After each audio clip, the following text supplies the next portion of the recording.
Precisely. I was at Baker Street, but Holmes had not yet returned. The landlady informed me that he had left the house shortly after 8 o'clock in the morning.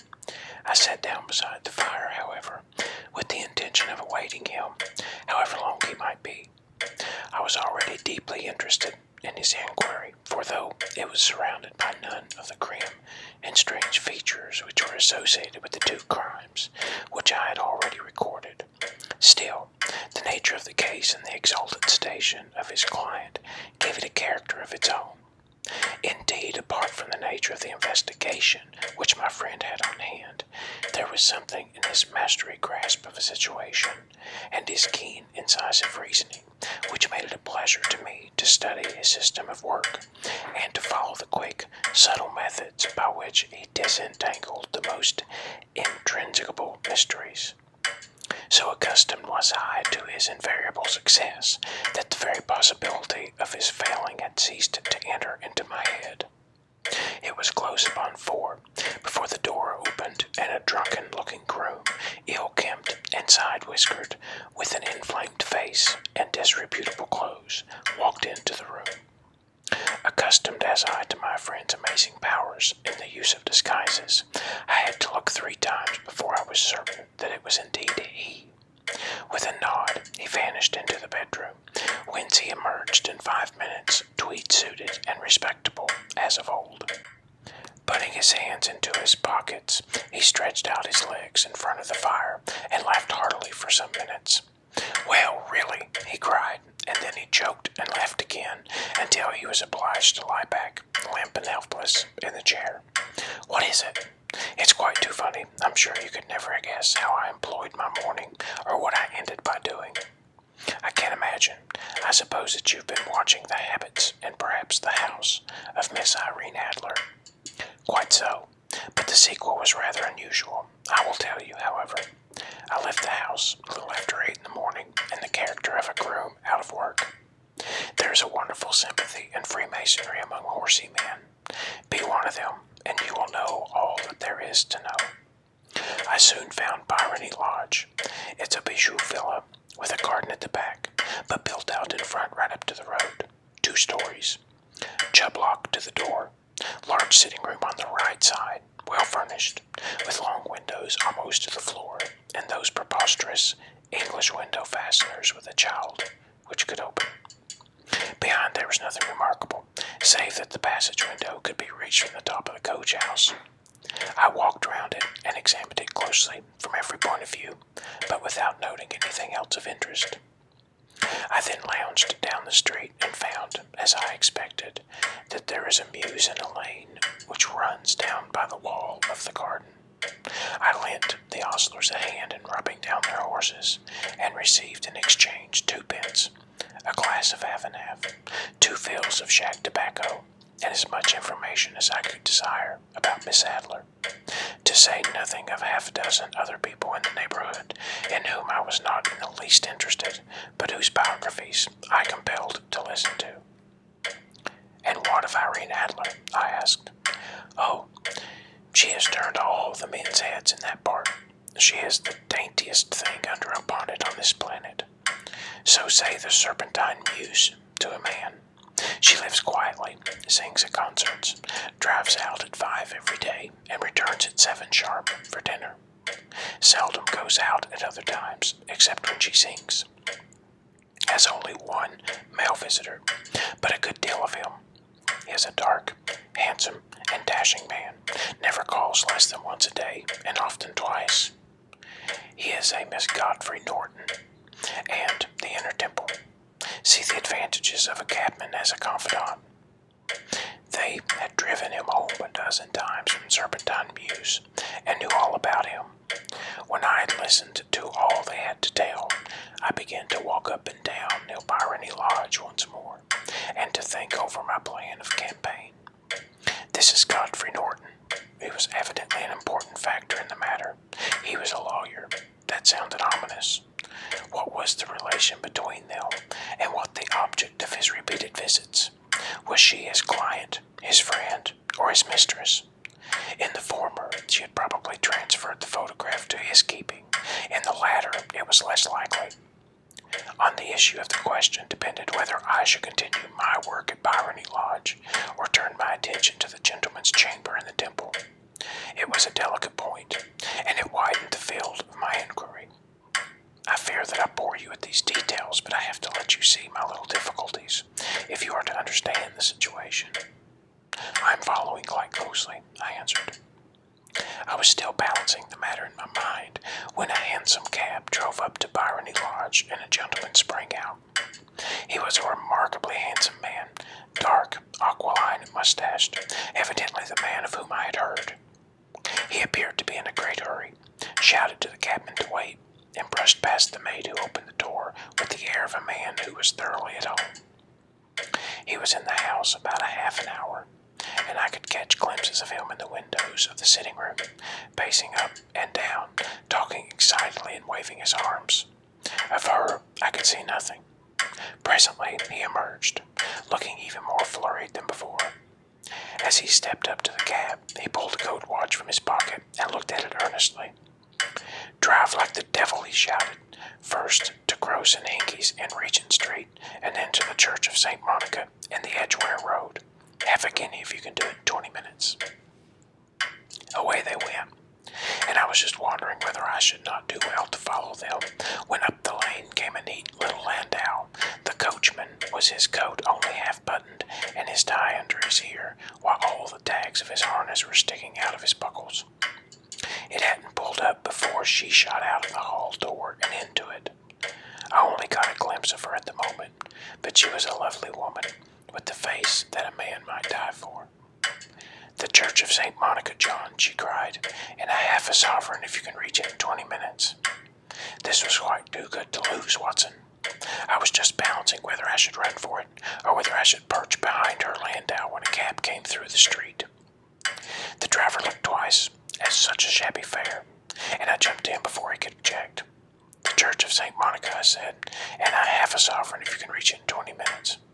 It was 25 minutes to 12, and of course it was clear enough what was in the wind. My cabby drove fast. I don't think I ever drove faster, but the others there were before us. The cab and the landau with their streaming horses were in front of the door when I arrived. I paid the man and hurried into the church. There was not a soul there save the two whom I had followed, and a surpliced clergyman, who seemed to be expostulating with them. They were all three standing in a knot in the front of the altar. I lounged up the side aisle like any other idler who has dropped into a church. Suddenly, to my surprise, the three at the altar faced round to me, and Godfrey Norton came running as hard as he could towards me.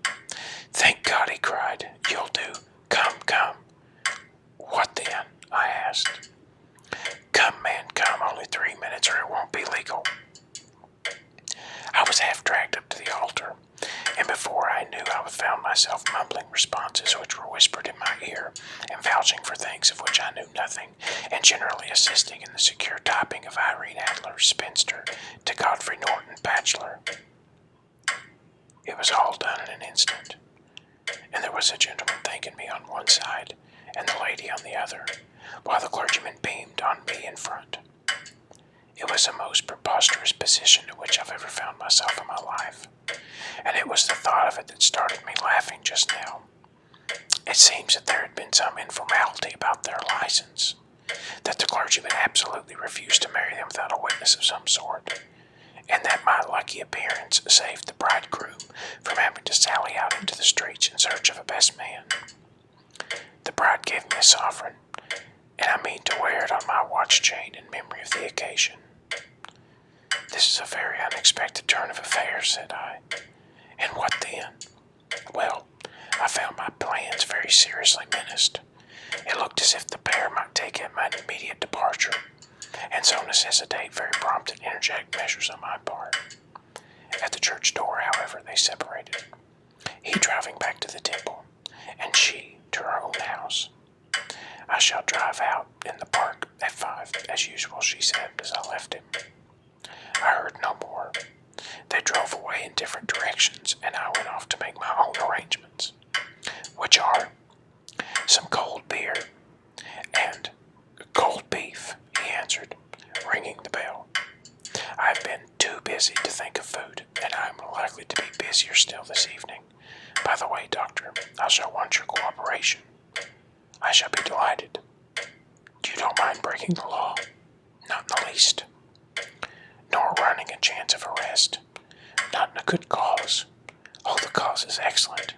Then I'm your man. I was sure that I might rely on you.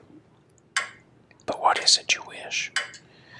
When Mrs. Turner has brought in the tray, I will make it clear to you. Now, he said as he turned hungrily on the simple face that our landlady had provided, I must discuss it while I eat, or I have not much time. It is nearly 5 now. In 2 hours we must be on the scene of action. Miss Irene, or Madam, rather, returns from her drive at 7. We must be at Byrony Lodge to meet her. And what then? You must leave that to me. I have already arranged what is to occur. There is only one point on which I must insist. You must not interfere, come what may. Do you understand? I am to be neutral, to do nothing whatever. There will probably be some small unpleasantness. Do not join in it. It will end in my being conveyed into the house. 4 or 5 minutes afterwards, the sitting-room window will be open. You are to station yourself close to that open window. Yes. You are to watch me, for I will be visible to you. Yes. And when I raise my hand so, you will throw into the room what I give you to throw, and will, at the same time, raise the cry of fire. You quite follow me? Entirely. It is nothing very formidable, he said, taking a long, cigar-shaped roll from his pocket. It is an ordinary plumber's smoke rocket, fitted with a cap at either end to make it self-lighting. Your task is confined to that. When you raise your cry of fire, it will be taken up by quite a number of people. You will then walk to the end of the street, and I will rejoin you in 10 minutes. I hope that I have made myself clear. I am to remain neutral, to get near the window, to watch you, and, at the signal, to throw in this object, then raise it, the cry of fire, and wait for you at the corner of the street. Precisely. Then may you entirely rely on me. That is excellent. I think perhaps it is almost time that I prepared for the new role I have to play. He disappeared into the bedroom, and returned in a few minutes in the character of an amiable and simple-minded, nonconformist clergyman. His broad black hat, his baggy trousers, his white tie, his sympathetic smile, and general look of peering and benevolent curiosity were such as Mrs. John Eyre alone could have equaled. It was not merely that Holmes changed his costume. His expression, his manner, his very soul seemed to vary with every fresh part that he assumed. The stage lost a fine actor, even as science lost an acute reasoner, when he became a specialist in crime. It was 6:15 when we left Baker Street, and it still wanted 10 minutes to the hour when we found ourselves on Serpentine Avenue. It was already dusk, and the lamps were just being lighted as we blazed up and down in front of Byrony Lodge, waiting for the coming of its occupant. The house was just as such as I had pictured it from Sherlock Holmes's succinct description, but the locality appeared to be less private than I expected. On the contrary, for a small street in a quiet neighborhood, it was remarkably animated. There was a group of shabbily dressed men smoking and laughing in a corner, a scissors grinder with his wheel, 2 guardsmen who were flirting with a nurse girl, and several well-dressed young men who were lounging up and down the cigars with their mouth. You see, remarked Holmes, as we paced to and fro in front of the house, this marriage rather simplifies matters. The photograph becomes a double-edged weapon now. The chances are that she would be as averse of its being seen by Mr. Godfrey Norton as our client is to its coming to the eyes of his princess.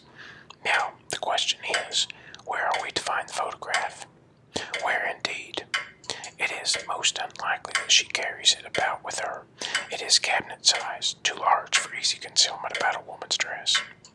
She knows that the king is capable of having her waylaid and searched. 2 attempts of the sort have already been made.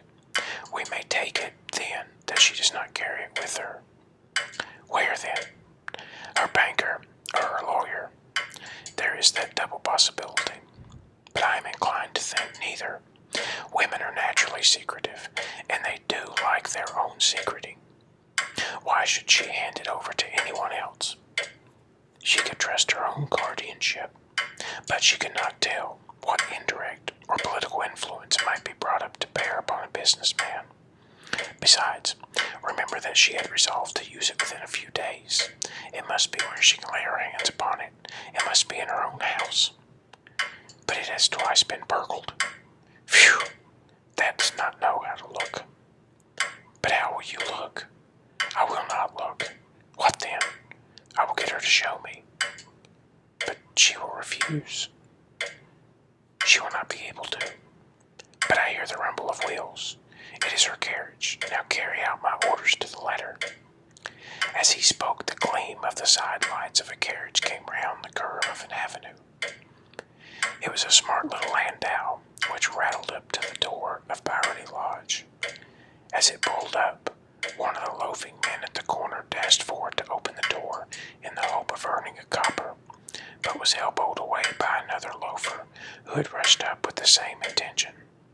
A fierce quarrel broke out, which was increased by the two guardsmen who took sides with one of the loungers, and by the scissor grinder, who was equally hot upon the other side.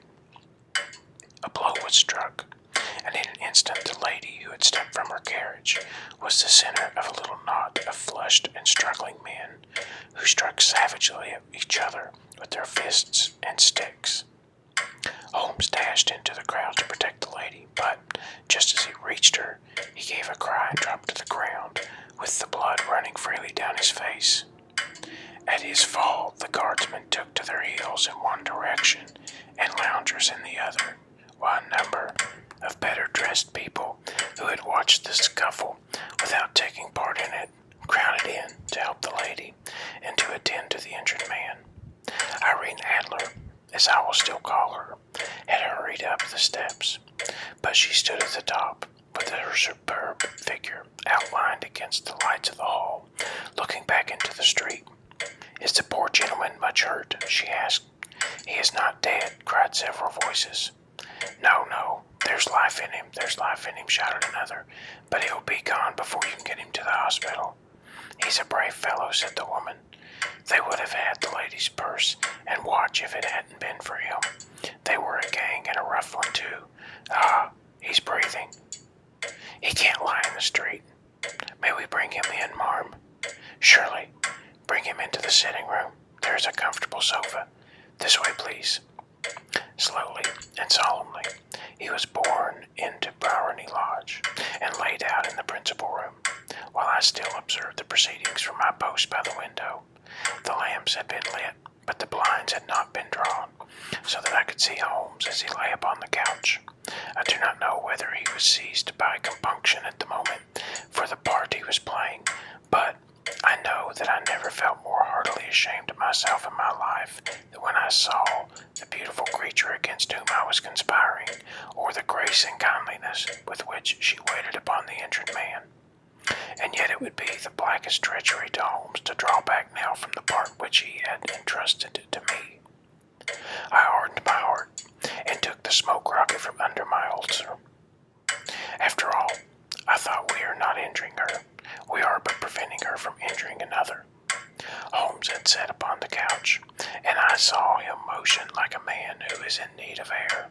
A maid rushed across and threw open the window, and at the same moment I saw him raise his hand, and at the signal I tossed my rocket into the room with a cry of fire. The word was no sooner out of my mouth than the whole crowd of spectators, well-dressed and ill, gentlemen, ostlers, and servant-maids, joined in a general shriek of fire. Thick clouds of smoke curled through the room and out at the open window. I caught a glimpse of rushing figures, and a moment later the voice of Holmes from within, assuring them that it was all a false alarm. Slipping through the shouting crowd, I made my way to the corner of the street, and in 10 minutes was rejoiced to find my friend's arm in mine, and to get away from the scene of uproar. He walked swiftly and in silence for some few minutes until he had turned down one of the quiet streets which led toward the Edgware Road. nicely, Doctor," he remarked. "Nothing could have been better. It is all right. You have the photograph? I know where it is. And how did you find it?" She showed me, as I told you she would. "I'm still in the dark. I do not wish to make a mystery," he said, laughing. "The matter was perfectly simple. You, of course, saw that everyone in the street was an accomplice. They were all engaged for the evening. I guessed as much. Then, when the row broke out, I had a little moist red paint in the palm of my hand. I rushed forward, fell down, clapped my head to my face, and became a Baisha's miracle. It is an old trick. That also I could fathom. Then they carried me in. She was bound to have me in. What else could she do? And into her sitting room, which was the very room which I suspected. It lay between that and her bedroom, and I was determined to see which. They laid me on a couch. I motioned for air, and they were compelled to open the window, and you had your chance. How did that help you? It was all important. When a woman thinks that her house is on fire, her instinct is at once to rush to the thing which she values most. It is a perfectly overpowering impulse, and I have more than once taken advantage of it. In the case of the Darlington substitution scandal, it was of use to me, and also in the Arnsworth Castle business. A married woman grabs at her baby, an unmarried one reaches for her jewel box. Now it was clear to me that Our Lady of today had nothing in the house more precious to her than what we are in quest of. She would rush to secure it. The alarm of fire was admirably done. The smoke and shouting were enough to shake nerves of steel. She responded beautifully. The photograph is in the recess behind the sliding panel just above the right bell pull. She was there in an instant, and I caught a glimpse of it as she half drew it out. When I cried out that it was a false alarm, she replaced it, glanced at the rocket, rushed from the room, and I have not seen her since. I rose, and making my excuses, escaped from the house. I hesitated whether to admit to secure the photograph at once, but the coachman had come in, and as he was watching me narrowly, it seemed safer to wait. A little over-precipitance may ruin all. And now, I asked, our quest is practically finished. I shall call the king tomorrow, and with you, if you care to come with us, we will be shown into the sitting room to wait for the lady. But it is probable that when she comes, she may find neither us nor the photograph. It might be a satisfaction to His Majesty to regain it with his own hands. And when will you call? At 8 in the morning. She will not be up, so that we shall have a clear field. Besides, we must be prompt, for this marriage may mean a complete change in her life and habits. I must wire to the king without delay. We had reached Baker Street, and had stopped at the door. He was searching his pockets for the key when someone passing said, "Good night, Mr. Sherlock Holmes." There were several people on the pavement at the time, but the greeting appeared to come from a slim youth in an ulster who had hurried by. "I've heard that voice before," said Holmes, staring down the dimly lit street. "Now I wonder who the deuce that could have been."